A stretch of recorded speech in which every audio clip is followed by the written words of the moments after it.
Welcome to Communication Performance. This is our third video on this channel. Communication Performance is an organization that focuses on contracts. Our motto is we take apart contracts written by attorneys and we correct them. These contracts can range from an indictment or any type of criminal documentation, um, civil complaint, a business contract, credit card agreement, anything that has text to it, we have the ability and the experience to take them apart if they're written in negative language or if they're written in incorrect grammar, if they have the wrong syntax, um, if they have any type of error, we find the penetrable points in the text of those contracts and we take it apart and basically nullify the contract. So, as I said, this is our third video on this channel. The first two videos that we did was just to, I guess, bring the viewer into our world of possibilities. So we did an analysis of a math problem, 1 times 1 equals 2, which we believe is correct. And we also analyzed 1 times 1 equals 1, which we believe is wrong. And we gave empirical evidence. We gave a lecture, we diagram, and we tie all of those things, three things, into one. And from my perspective, I think that we've proven that 1 times 1 equals 2 is correct, and 1 times 1 equals 1 is definitely wrong. I would be well, it wouldn't be fair if I mentioned 1 times 1 equals 2 without mentioning that it was brought out by Terrence Howard. And I would recommend that everybody read his book, go to his website. You could do a search, Terrence Howard website. And on his website, you'll be able to find his book. His book is phenomenal. I think is one of the best books ever written. And as far as the scientific knowledge that he puts into the book, he makes it so simple that, you know, anybody should be able to understand what he's saying. And he basically takes apart a lot of scientific principles and theories. And from beginning to end, the book is about 1 times 1 equals 2 is being correct, and 1 times 1 equals 1 is incorrect. And the entire book is just a plethora of evidence that he brings. So, you know, I know that there was controversy on the internet, on YouTube about it, but I haven't seen anyone that actually gave the amount of evidence that he gave. I saw a lot of emotion and outrage, but I think that, like I said, I may have said this in the first two videos, that he destroys a lot of um, scientific theories, major theories, brings clarity, and I can see why scientists are or academia was upset, but I didn't see any significant response that proved what he brought in his book and his lectures were wrong. So I decided to do an analysis of it. I brought my own spin to it, and hopefully you guys can take a look at it and make your own mind up. But in this video, we're going to jump into one of the subjects that this channel is going to be centered around. This channel is going to be centered around banking, which is the topic that we're going to discuss today. It's going to be centered around, and we're going to have analysis about what is money in today's economy and the different instruments that we can utilize to make payments and discharge debt obligations. We're going to talk about banking payment processing systems. We're going to talk about banking laws, rules, and regulations. We're going to talk about general law, which includes traffic, criminal law, civil law, etc. Now, since we're going to be talking about law, we're also going to talk about history, because history, a lot of times, or generally, history is the precursor to a law being enacted by the legislature, or the motivation for individuals to lobby the legislature to enact certain laws. So we're going to talk about history that in the buildup of certain laws being passed. We're going to talk about contracts. As I said, that um, communication performance, we have this channel is our nonprofit. We have an unincorporated nonprofit, and in later videos, I'll explain, or you may come to understand why we are unincorporated and probably will never be incorporated. Um, so, Communication Performance is an unincorporated nonprofit that disseminates information to the public for free. We don't give advice um, from from the perspective of our nonprofit for people to do anything. We're just disseminating information. So we definitely tell you to research the information that we bring out for yourself and make your own decision on whether or not you want to apply it to your life or how you want to apply it to your life. Now, we also have a for-profit arm that takes clients and help them through any type of contractual issue, um, or anything that has to do with, well, the contractual issue ranges from any type of court complaint. Well,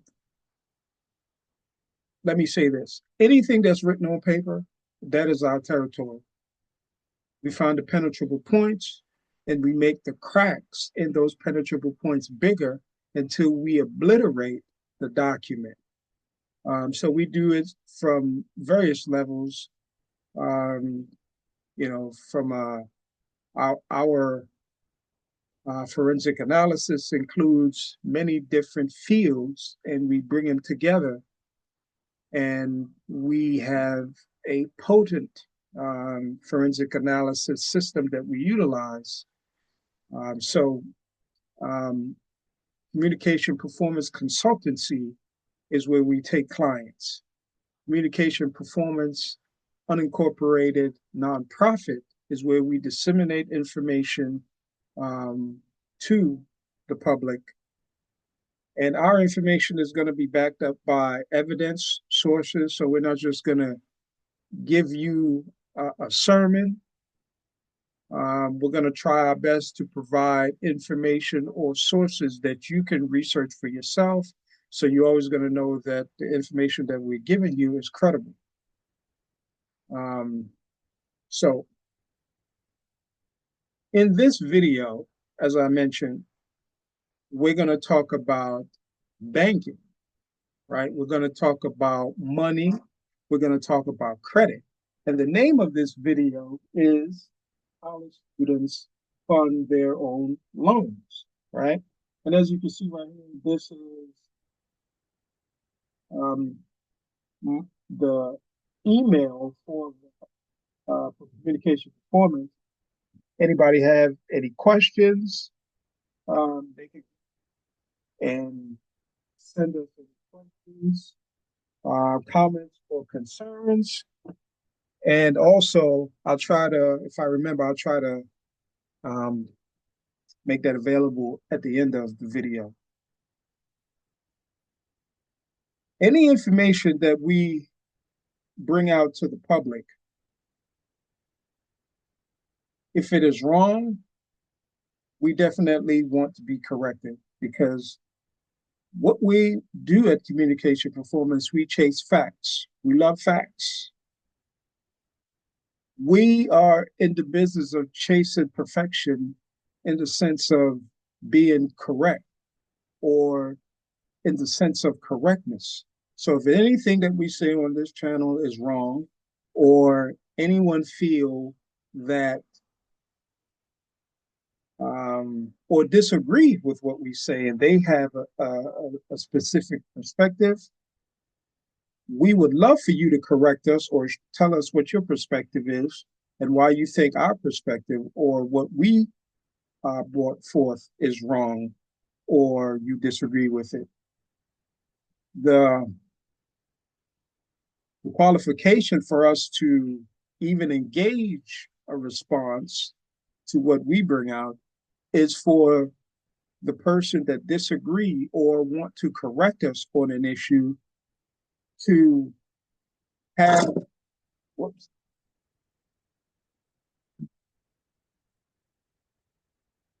for that person to have some type of for that person to have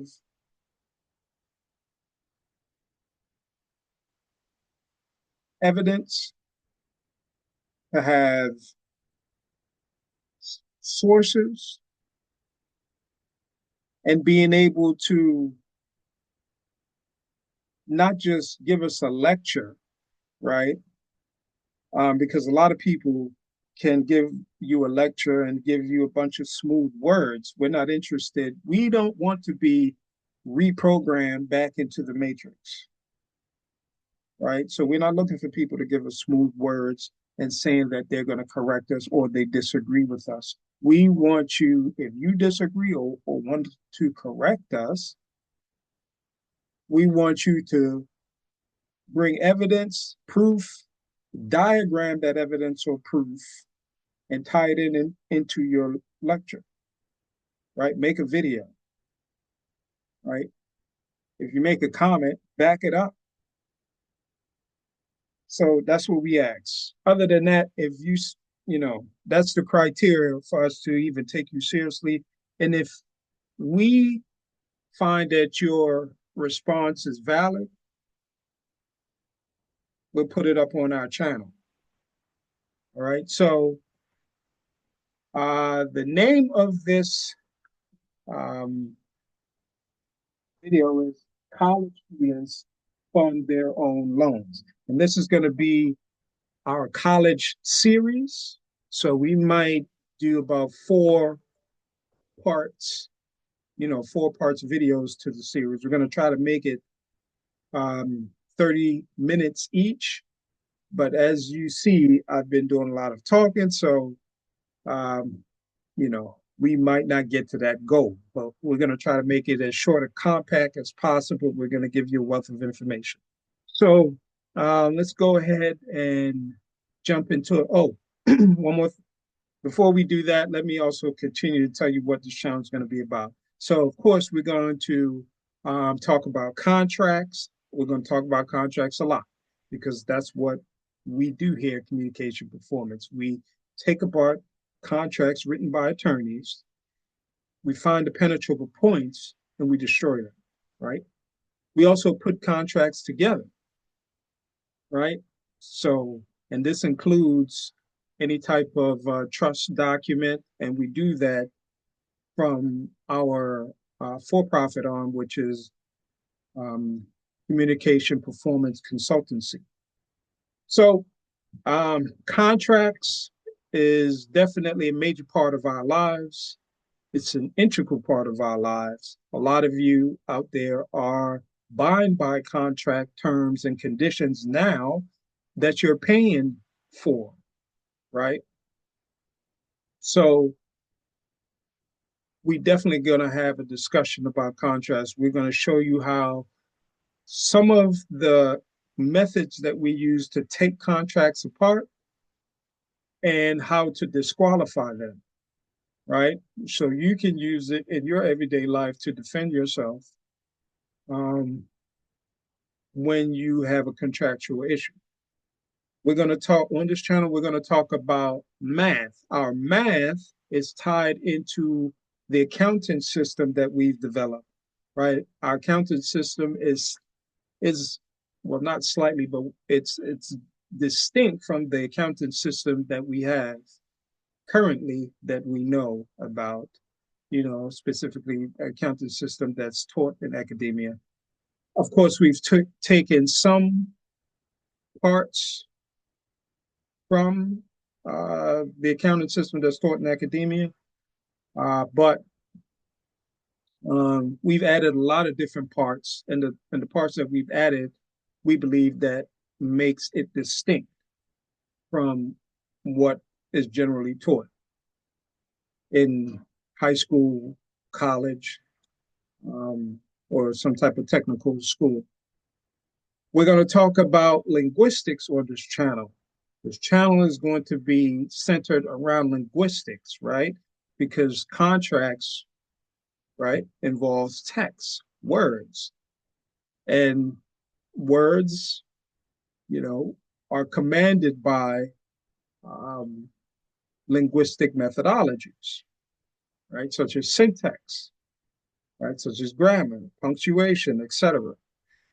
Right. So our linguistics, which we refer to as quantum linguistics, is different than, well, actually, we can't say it's different than the grammar that's taught in school and, other type of parts of linguistics, but because they don't teach grammar in high school or college, right? What we believe is actually grammar is not really grammar, right? They just teach you enough so you're able to function, right? But there's levels, right? So we definitely going to pivot from linguistics, not dealing with um, speech, but text on paper or computer, whatever, written surface, right? We specialize anything that's written. That's our specialty. That's our territory, and we're very good at it. So, as I said, we're going to chase possibilities on this channel, and that's going to be our mindset. We're not concerned with how things are, how they always have been. We want to be dynamic in our thinking performance, so we're going to chase possibilities. We are concerned with facts, and we're chasing perfection in the sense of correctness, right? We want to be correct, and if anyone can correct us, show proof, diagram that proof, make a video, right? If your proof is that substantial based on the information that we're going to bring out, and we're gonna cover heavy topics. I might say something about history, contracts, math, banking, but they're going to be heavy topics. So I don't see this channel being boring. We're not going to engage in any TikTok dancing or anything like that. We're about serious business. whether because we're giving the public information and we want to be correct and we take it very seriously. So, so let's jump into this video. Now we're going to start out this video by reviewing David Werner, which is a famous economist, and I would say that he's an international economist. And we're going to review his video on can banks create money or something like that is his title. But we'll get into it, and I'm going to stop the video, and give and show you some things based off of some sources that ranges from the Federal Reserve to federal state law, even different authors or individuals or other economists and individuals in the banking field. So we definitely are big on sources, and we're going to show you that.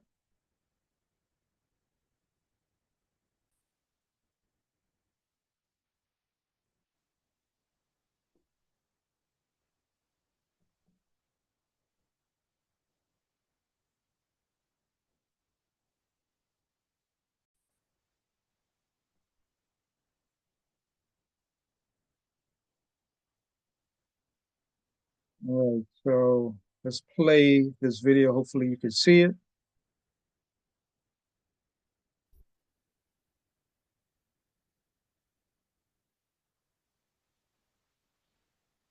Three theories of banking, competing against each other for over the past century and a half.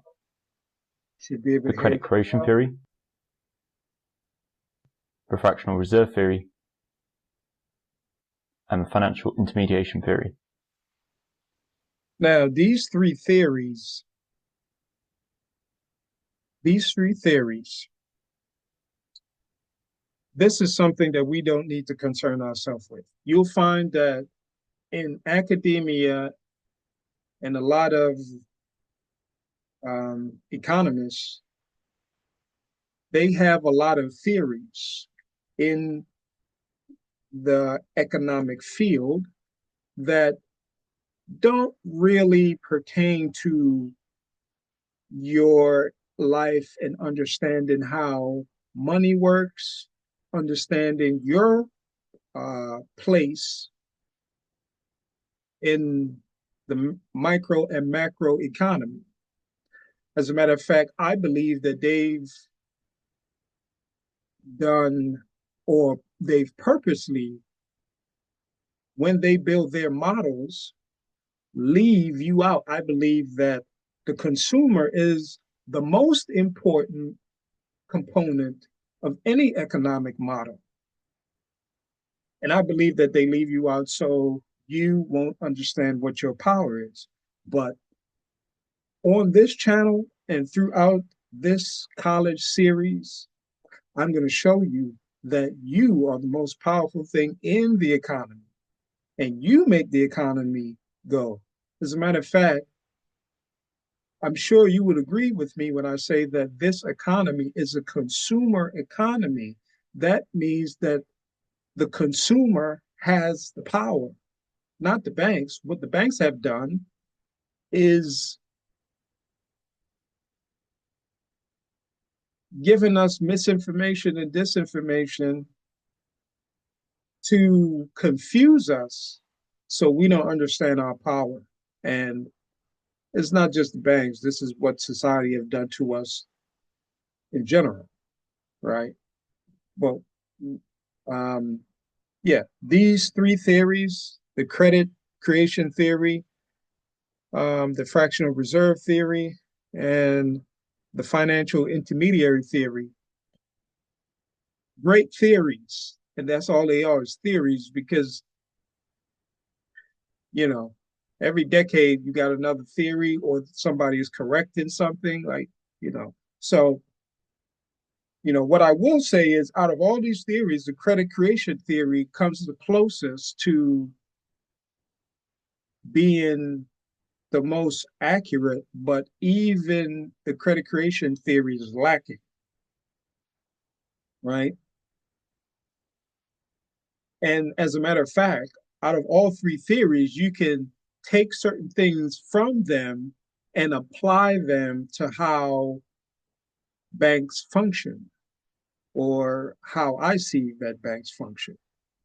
But in general, as it concerns our power and our authority, these theories are irrelevant.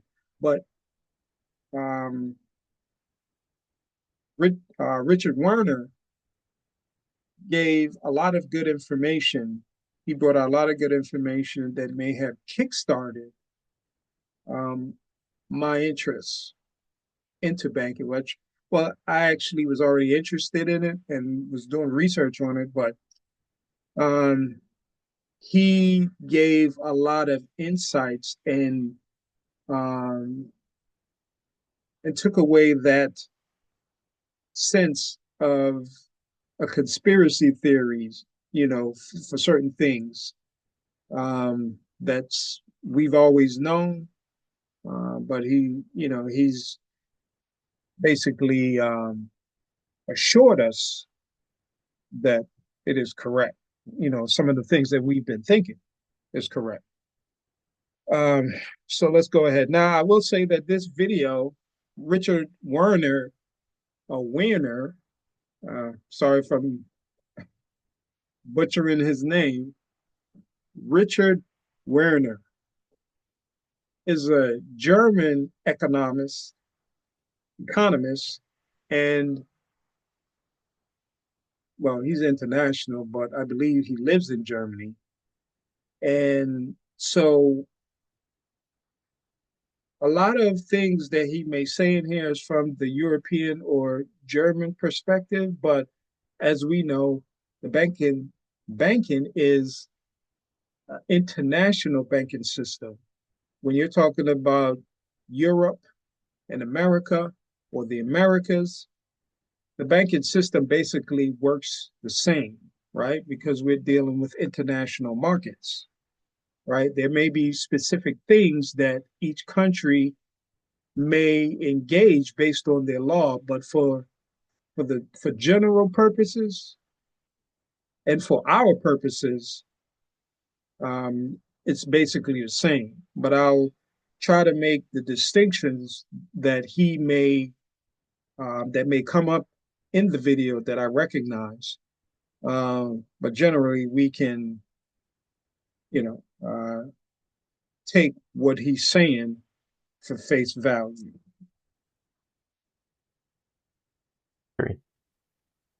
In 2014, Werner produced the first ever empirical study in the 5,000-year history of banking, and it proved that the credit creation theory is correct. So let's look deeper.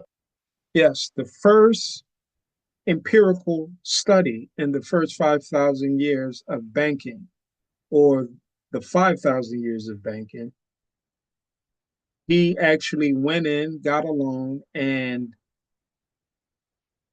he filmed and documented the process on how banks, on the bank loan process. And a loan is not what you think, right? Let's see if we can define a loan. Before we go any further, let's define what a loan is.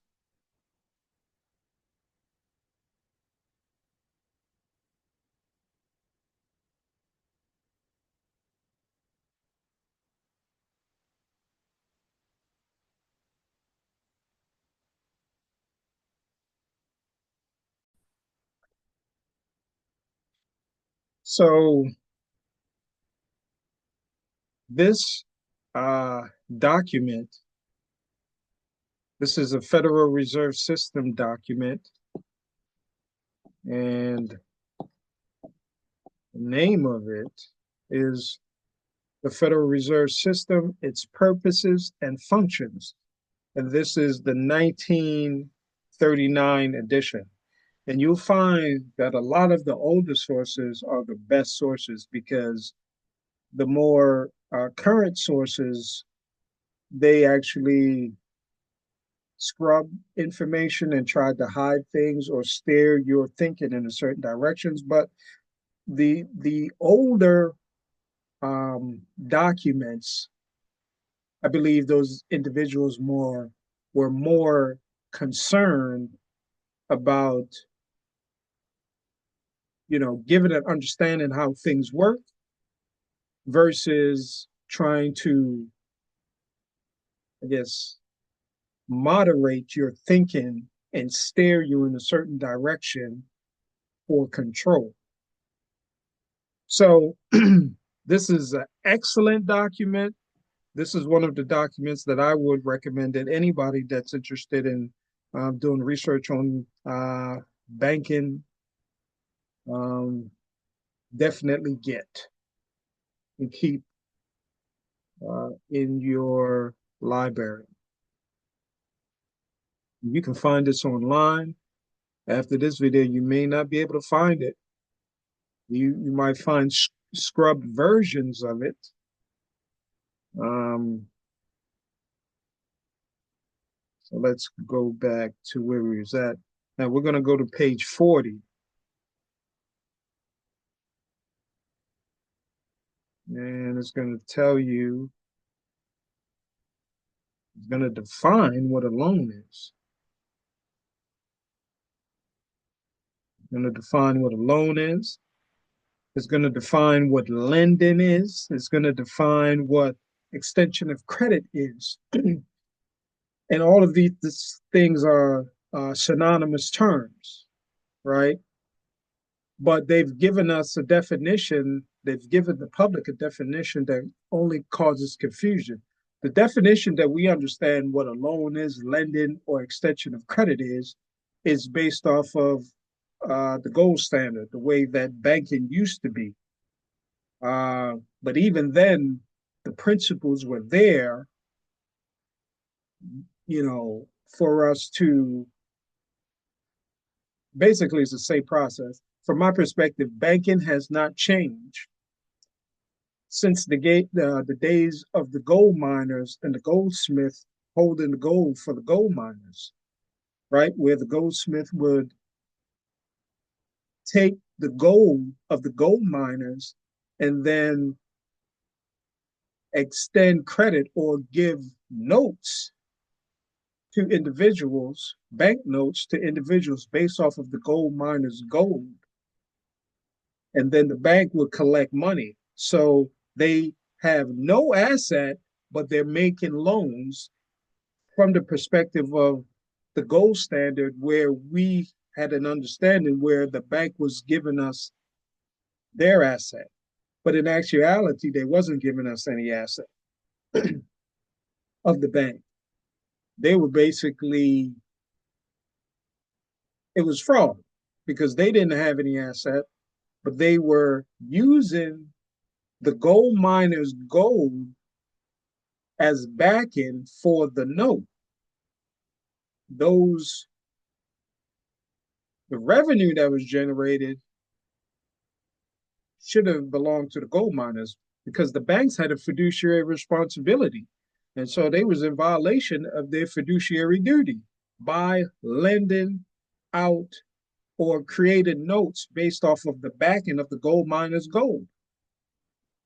So, but anyway, let's read what the Federal Reserve says that lending, extension of credit, and a loan is, right? And this is in 1939. And as we know that the banking system changed in 1933. 1933 is the foundation of everything, from my perspective, is a foundation of everything that we do in banking today. So I think that this definition of these synonymous terms, lending, loan, and extension of credit, is pivotal for you to understand what banking is and start the process of your thinking performance to understand what your role in the banking is, right?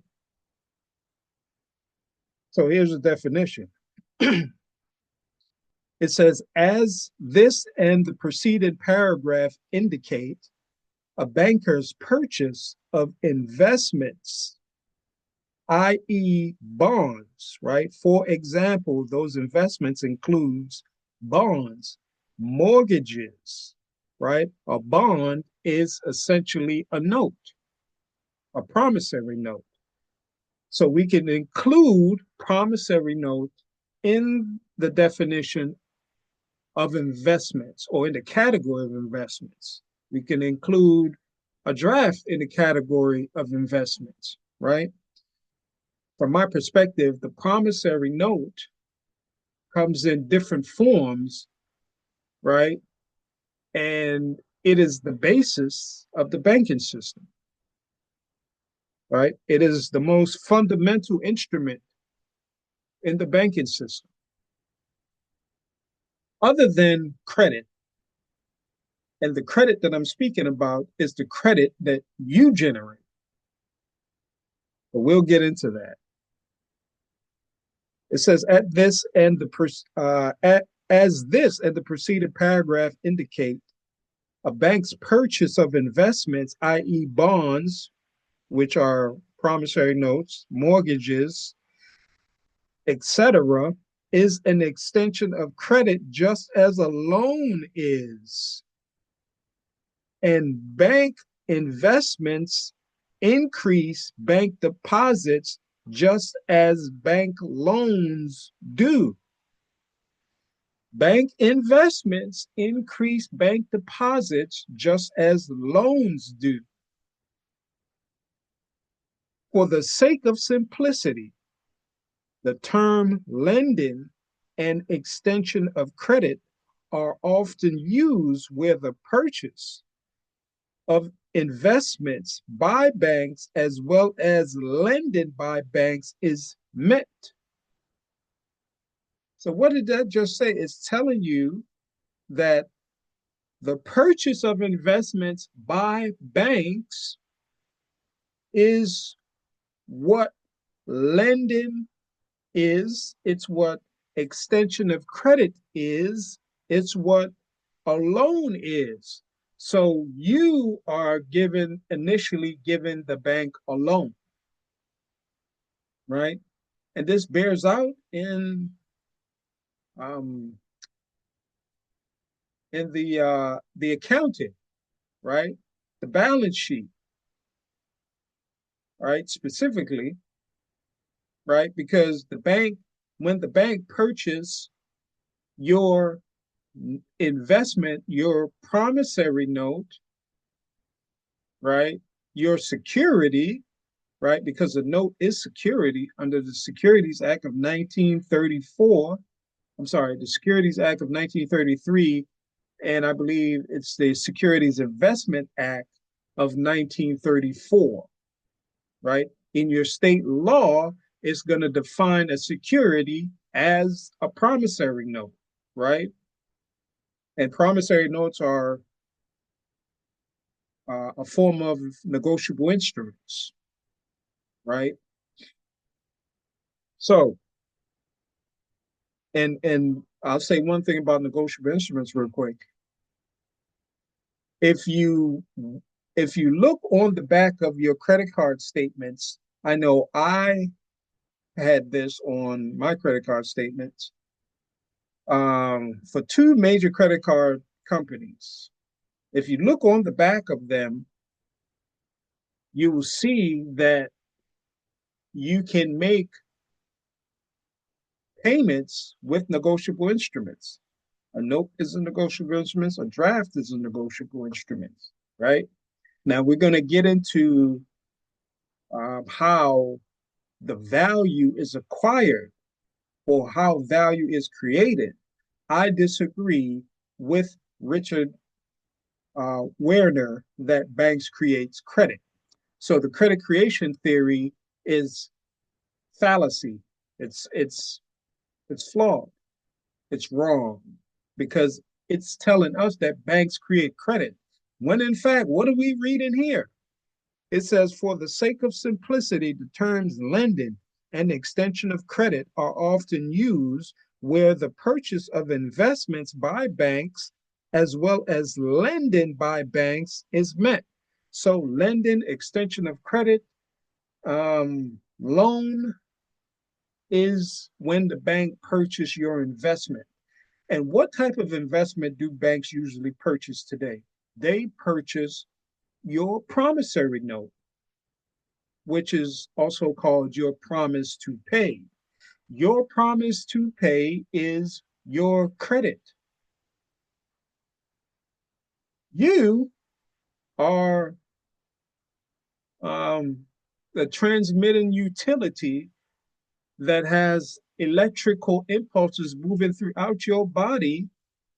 You have a mind that that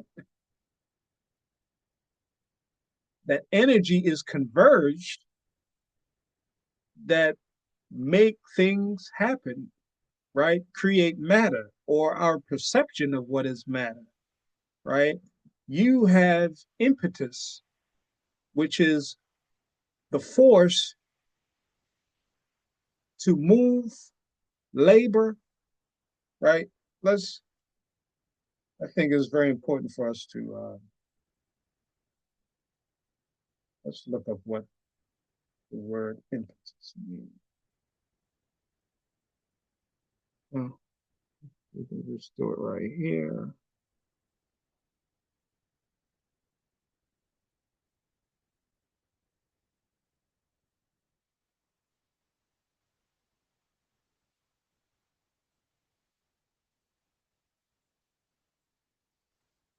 Okay.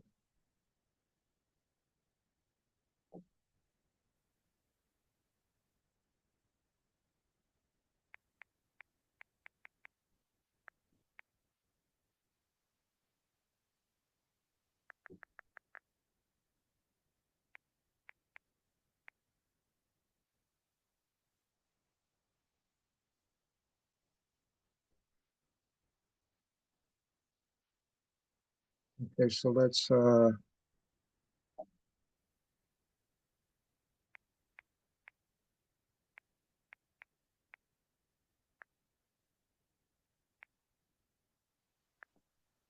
love this definition. I actually haven't looked it up on etymology, etymolon.com, but impetus, it's a noun, rapid movement. Impetus means rapid movement, rush, with modern spelling, force with which a body moves, driving force, right? Rapid motion, impulse, vigor, force.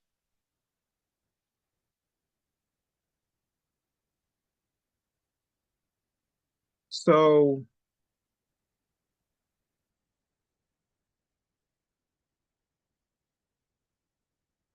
so we know that impetus means force, movement, right? And what do we equate this to? Our labor, right? Where the we're the autonomous beings that can create. And we, as autonomous beings, have um, innate value, right? Intrinsic value. And I believe that we are one of the things on this planet that have intrinsic value. Gold does not have intrinsic value. The value of gold is created by contract, right? But because we have impetus, we have labor, we have the ability of intellectually conceive and make things, create things, we have impetus, right? We have energy, right? and we are constantly oscillating and moving, and that force give us the ability to create and make things, whether we talking about physically or mentally, right? Because before there is a physical manifestation of matter, there first must be a mental, right? And before mental, it has to be a spiritual manifestation. So we are the ones that create the credit, because a bank is an artificial being that has no impetus, has no intellectual vigor, has no is the a fiction. A corporation has no brain, right? Although it's a person in law, it has no force. Although the law says it can make contract, it cannot create credit. And I'm talking about from the perspective of physics, right? And we'll get into how credit is created and transferred to a bank based on the fact that a bank is a persona, a fiction, right? And we use our persona, right, which is our legal person, right, which are, um, and we use our legal person and make contract with the legal person of the bank. In commerce, commerce only concerns, as it is today, legal person, right? I'm speaking from like the commerce article. I'm sorry, the commerce clause, right, of the Constitution, right? Under that clause, commerce is ran by artificial person, right? Because the contracts that's made is made including artificial person as a sentient being that exudes force and energy, right? That has labor. You have a mind that thinks to create. You cannot make contracts with a fiction, right? That will violate the laws of physics, right? Because corporation has no energy, right? So the contracts that's created is created from us, and it is supposition to the corporation, not the other way around. That would be crazy. Or the corporation takes um, the position, and we become the representative of that corporate position that the corporation or we contract for the corporation, right? Or in the corporate persona, right? We make the contracts in a corporate persona, right? But credit is created from sentient beings that has an autonomous right to create credit. The corporation doesn't have a right to create anything because it cannot create anything, right? It is a persona, it's not real. So we use our persona in commerce to make contract, which is the legal person, right? A bank is the legal person.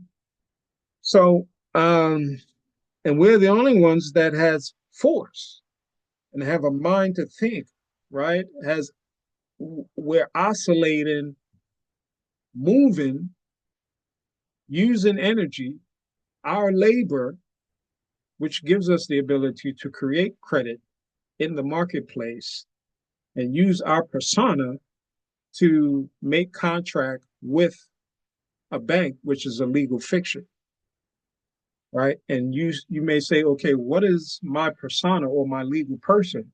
When your document, and this has nothing to do with sovereign citizen, this you can look in your state law. You have the corporate persona of a representative, guardian, um, what else? Um,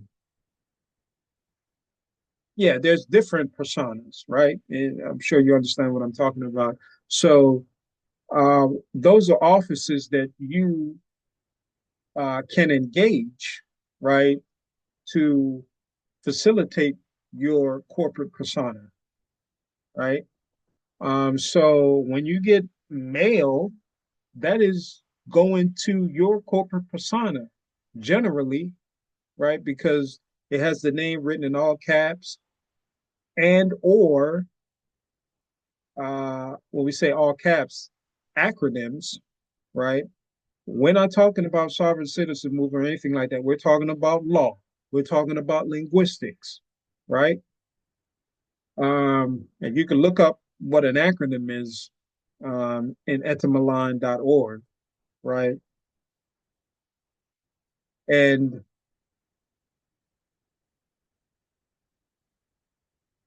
it also has on that mail, it has a fictitious address with a federal zip code.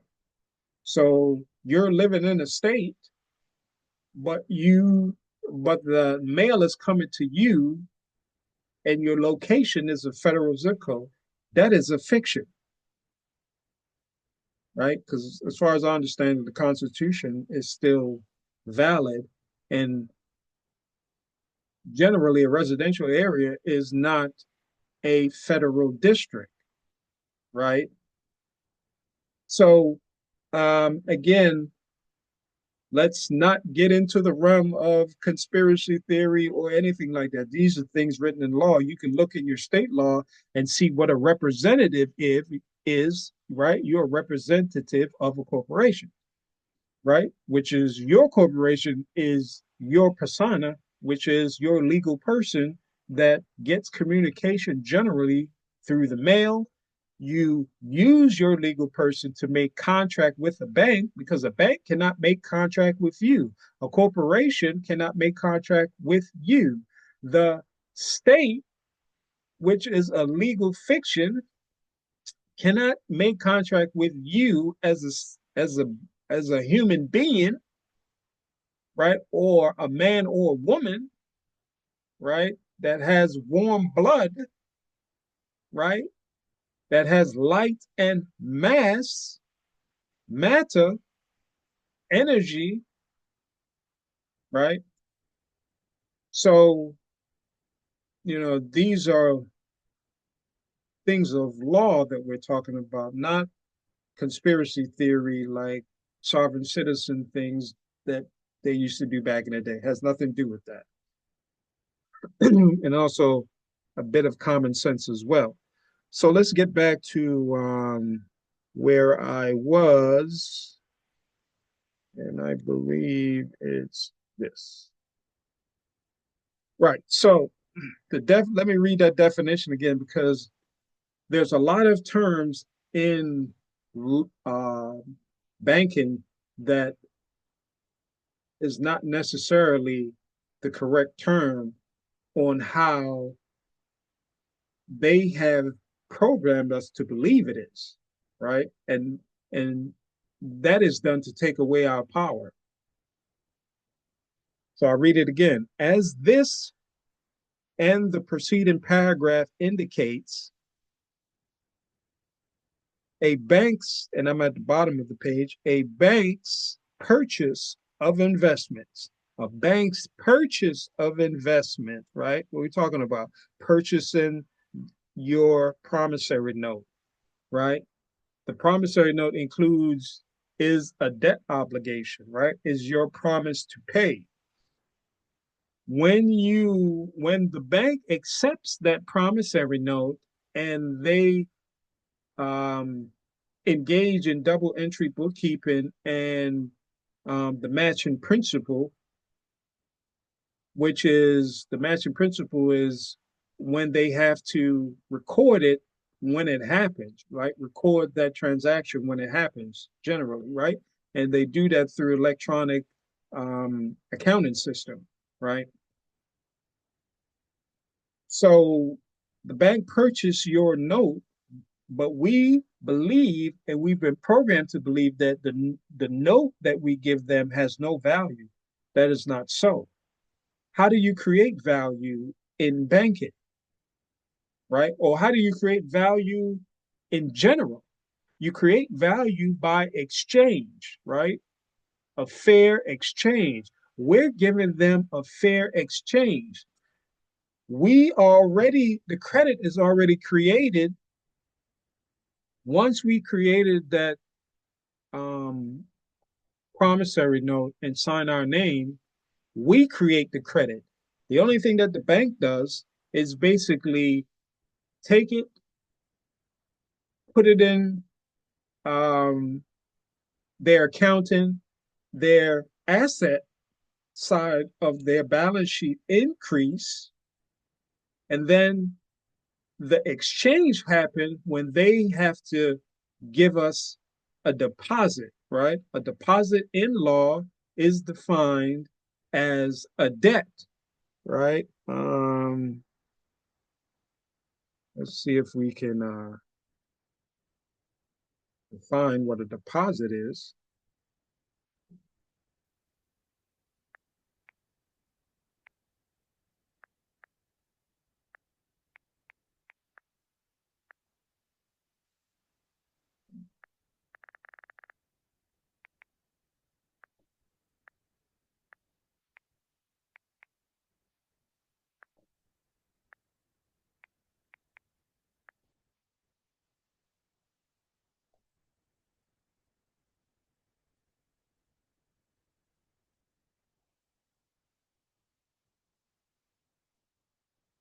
Okay, let's see if we can define what a deposit is.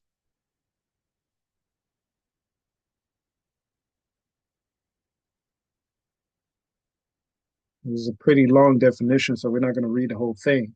It just said an unpaid balance of money or its equivalent received or held by a bank or savings association in the usual course of business and for which it has given or is obligated to give credit, either conditionally or unconditionally, to a commercial checking, savings, time, or thrift account, or which is evidenced by a certificate of deposit. Certificate of deposit is bank receipt, right? They give you and say, we owe you this, right? So most of the time, generally, when we give the bank our note, we don't understand that we're giving them value, and the value is created because we have given them a negotiable instrument, right? A security, and then the bank gets value through the exchange, right? And the exchange is we're giving them um, value, we're giving them consideration, we're giving them our credit, and what they supposed to do is give us reciprocal consideration by uh, giving us our deposit, which is created on the liability side of the balance sheet of the bank for that specific transaction. So so you may say, okay, we don't create credit, but I believe that we do, right? Because we have labor, and we're the only thinking um, being at the level necessary to be able to create credit, right? So when the bank gets the note, their asset goes up. Their asset don't decrease. If somebody's giving you something or loaning you something, they're giving you something to decrease their assets, But the bank is in, when we give them the note, their asset increase. They're not giving anything. And then, based on double entry bookkeeping and the principle of exchange that create value, so you could say, okay, I don't believe people create credit on their own. Well, that's crazy because we've been creating credit with each other for forever, right? But let's put that to the side. In economics, it says that one of the ways, other than um, what is it, personal wealth, right, which is your credit, the other way is by exchange, value for value, right? That's how you create credit, right? And so the exchange is happening. We're giving them our security, which is a note. A note, a security is defined, or an example of a security is a note, as defined by the Securities Act of 1933, the Security Investment Act of 1934. It's also defined in your state law.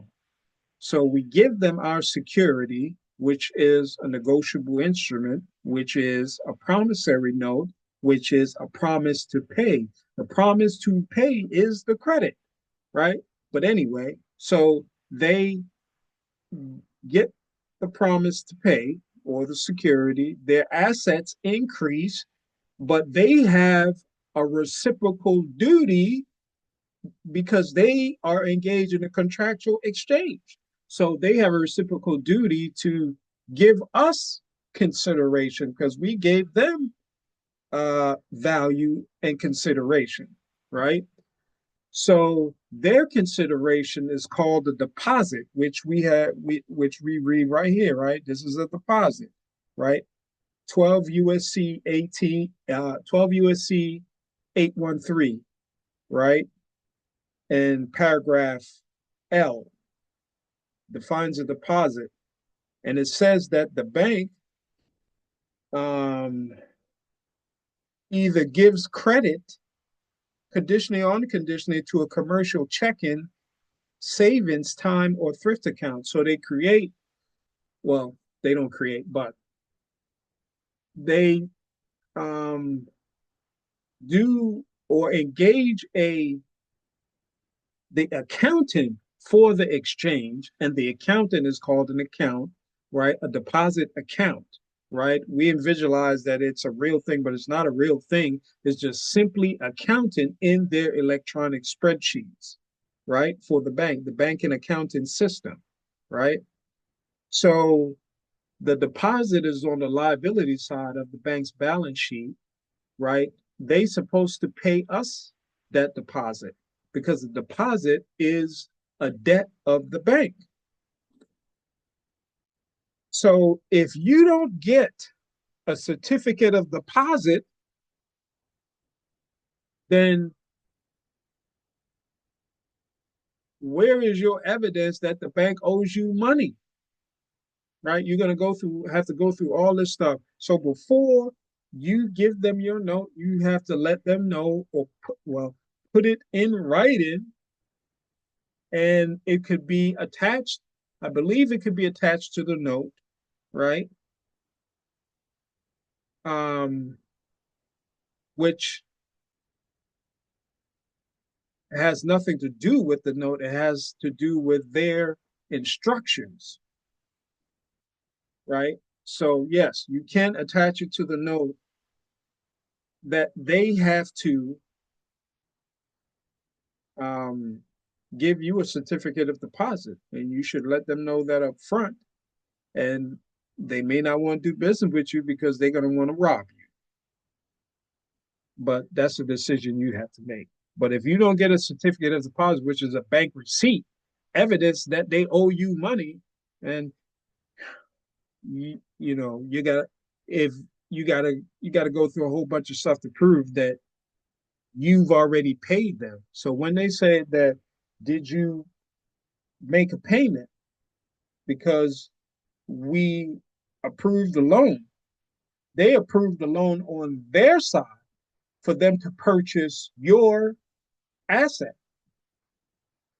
The loan is what you gave them because they purchase in your asset. So, well, no, the loan is not what you gave them. The loan is when they purchase your asset.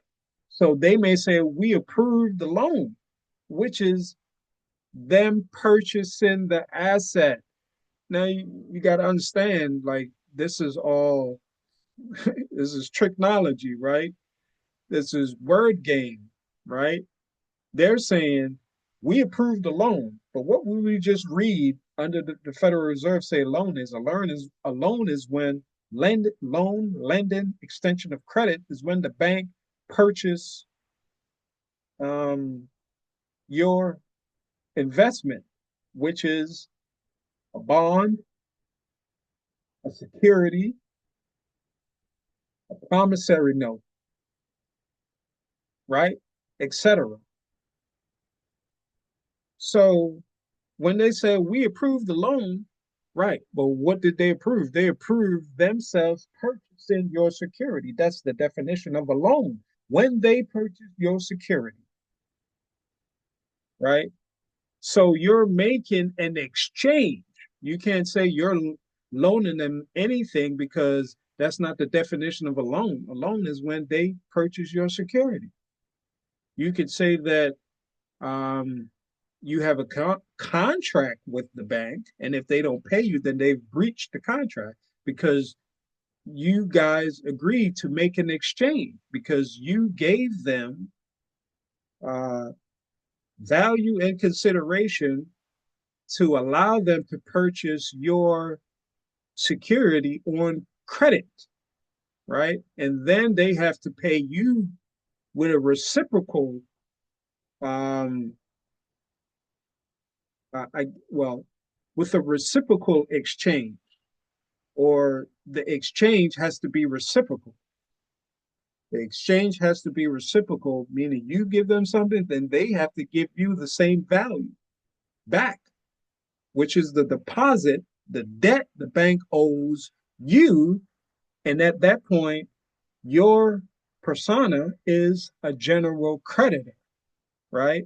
So a deposit on the liability, on the asset side and on the liability side, there's two personas. You have a creditor and a debtor. When they purchase the note, they become the creditor on the asset side because then their asset goes up, right? You're the debtor because you promise to pay them when you engage in the contract. You promise to pay them with your promise to pay. You've made a payment. Then they become the debtor on the liability side, and you become the general creditor because they owe you a deposit, right? And they have to pay that deposit. And the way that your evidence is if you say, I'm going to give you, and you put it in writing as well, I'm going to give you this note. So I'm promising to pay. So I'm going to make a payment. I'm going to give you this note, but I want a certificate of deposit. And every note that you give, you must endorse it by reserving your rights and um, you have to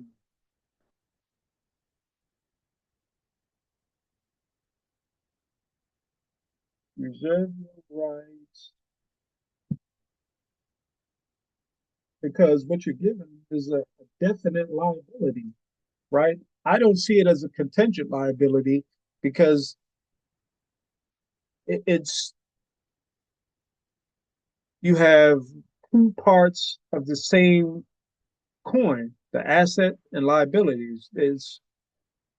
It's two different part of the same transaction. So if they're increasing present value, then they have a present liability, which is a direct liability, not a contingent liability that may um, occur in the future or come to pass in the future. It is that, right? Even though because we're talking about the matching principle. So if they got a debt, if they put a credit under the asset side, they also have to put a deposit or the debt that they owe, the debit, right? So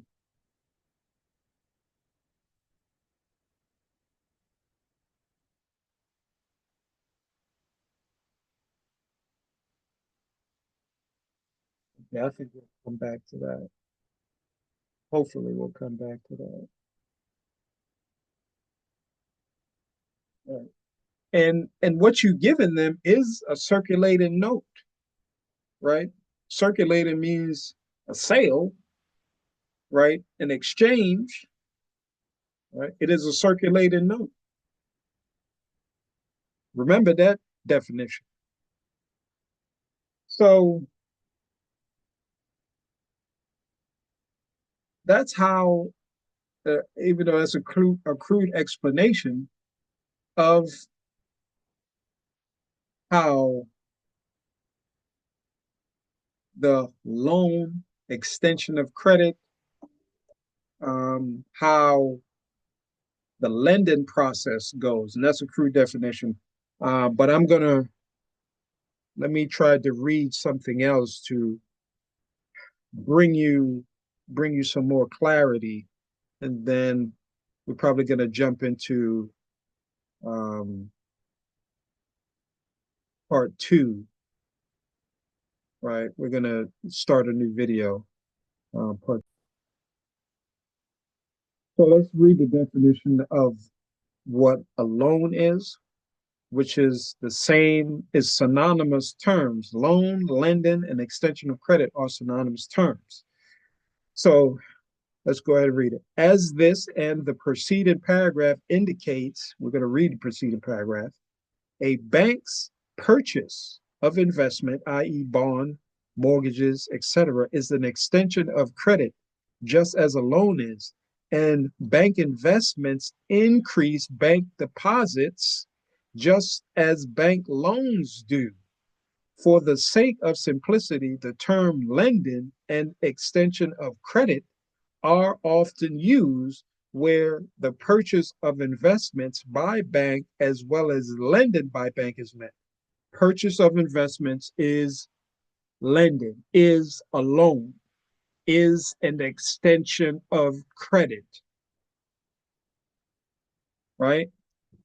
And these things are reciprocal because you extend credit to them and then they have to extend it back to you, right? They said that the bank deposits, the bank investments increase bank deposits. Bank deposit is the bank's debt. Now, one of the information that Richard Werner says is that banks don't make loans and they don't take deposits. They purchase securities. I agree with that 100%, right? Didn't it say that they're purchasing investments? A security is an investment. A security, an example of a security is a loan. I'm sorry, an example of security is a promissory note, right? A draft, right? A bond, right? Etc. So let's go ahead and read the paragraph up top. So here you see that there's an asterisk right there, and we're going to go and read the paragraph where the asterisk set is located as far as the paragraph. So here it says, or suppose that a bank purchased a $1,000 government bond, right? We can remove government, right? We could and leave bond, or we can say we can take away government bond and just insert promissory note, right? Or we could insert security, right? So we can say let's so we can say let's take this out, right? And let's say it's a note, right? Promissory note.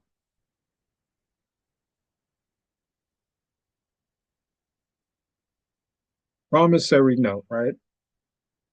So, or suppose that the bank purchased a $1,000 promissory note from one of its customers. The customer does not want payment in currency, right? The currency would be Federal Reserve notes, which is a bank asset. He wants payment in deposit credit, right? A deposit credit is like your demand deposit account, your savings account, etc. Right? Now we're talking about he gave the bank a promissory note, right, which is a security, and then he said he doesn't want currency. He wants payment in deposit credit, right? So since the bank is not giving us currency, it's not giving us any of its property. It's receiving an increase of cash, right, under the asset side of the bank's balance sheet. Accordingly, the bank acquires $1,000 bond, or we can just say note, $1,000 note, and its deposits increase by $1,000, right? So when it acquires the bond, the deposit, which is the debt, right, goes up $1,000, and then the bank acquires $1,000 bond. The what it acquires $1,000, this goes to the asset side of the bank's balance sheet. So the asset side of the balance sheet increased, and also the liability side of the bank balance sheet increased. On the asset side, there is a creditor and a debtor. You're the debtor because you initially gave them the promise to pay, which increased uh, the asset side. On the liability side, they are the debtor, you are the general creditor because they owe you a deposit, right? And since they owe you a deposit, that makes you the general creditor, right? So make sure you get a certificate of deposit that totals, like in this example, the certificate of deposit should show that you gave the bank $1,000, right? What is cash? Is it if you go deposit a Federal Reserve note at the bank, isn't that cash? That's classified in accounting as cash.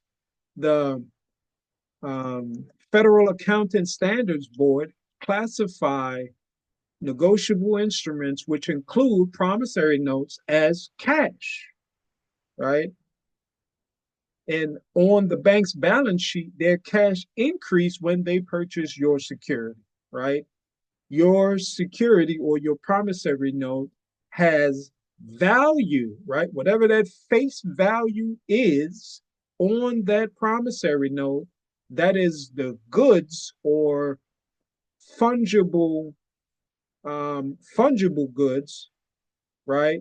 The face value of it, the monetary value of it, is what the bank transfers into their electronic accounting system or electronic ledger, right? Such as how energy transfers form, right? Energy that cannot be created nor destroyed, it just transfers form. Your energy is transferring form, right? In a sense, right? Your energy, which is your credit, is transferring form. It's not being destroyed, it's transferring form, right? In a sense, because once payment is made, what happens is that um, amount of money or the note is supposed to be destroyed, right? It's like a eviscerating principle. If you pay, then they pay you. then that's it, right? The note is destroyed, but I guess the purchasing power continues. So in that sense, I guess energy is not destroyed, right?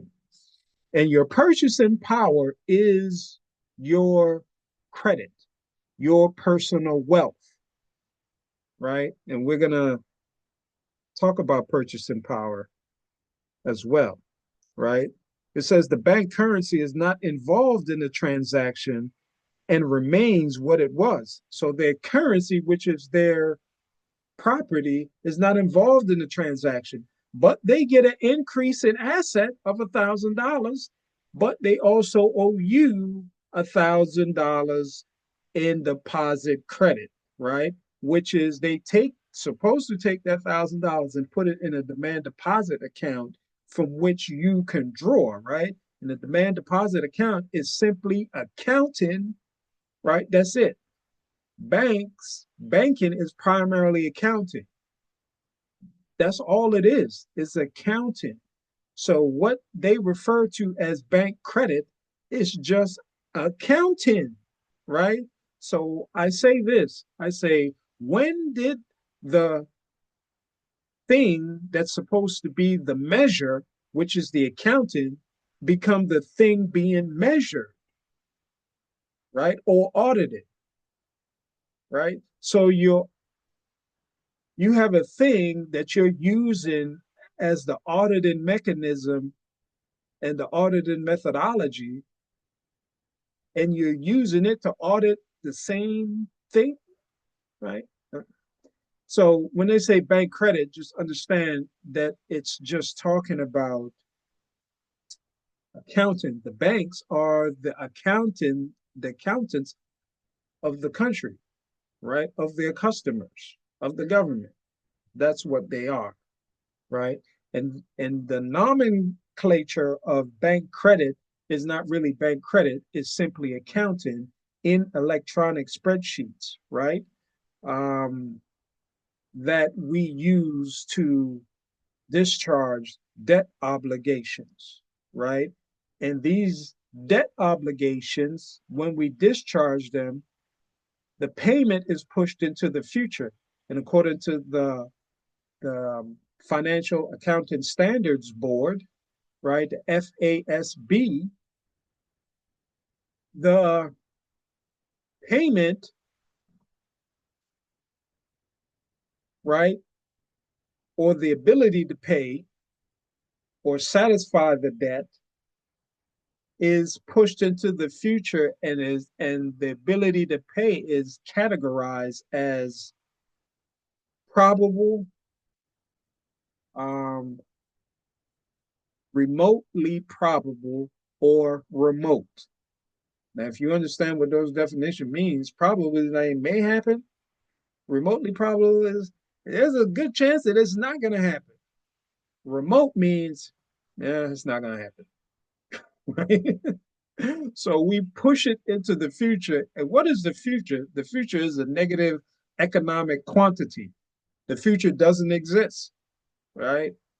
We only exist in now, right? And I believe some scientists calculate now, or one may say the moment, right? Or the present as from anywhere to um, 1 to 6 seconds. Generally, they say it's like a 4 second gap, right? Um, but I've seen scientists that says that it's up to 6 seconds, right? So that is the moment where everything happens. You thinking, moving, performing, everything happens in the now. So if you have any type of negative entity, it is void, or negative quantity, right? It is void. And that's why our um, linguistic methodology and forensic auditing of different contracts of attorneys are is so powerful, right? Because they deal with negative quantities. But anyway, so as you can see, the bank is getting something from this example right here. The bank is getting something and they have a reciprocal contractual duty to pay. So when they don't pay you, it's actually a breach of contract, right? And so in our minds, we must uncondition ourselves in thinking that when they say we approve the loan, that they're giving us something. No, what they approve is the bank to purchase your security.